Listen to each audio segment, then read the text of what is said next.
বিএনপির হেভিওয়েট প্রার্থীরা কে কোন আসনে লড়বেন? তারেক রহমান, বগুড়া ৬,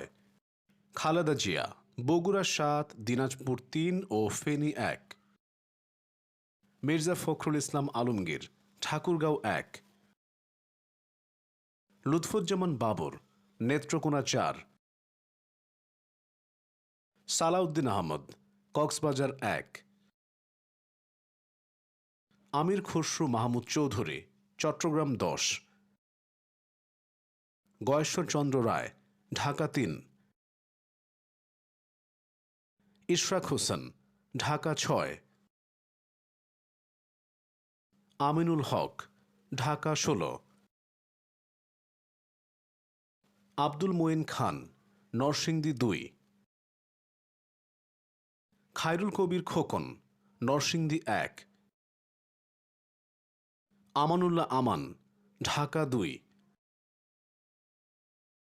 শহীদুদ্দিন চৌধুরী অ্যানি, লক্ষ্মীপুর ৩, খন্দকার মোশাররফ হোসেন, কুমিল্লা ১।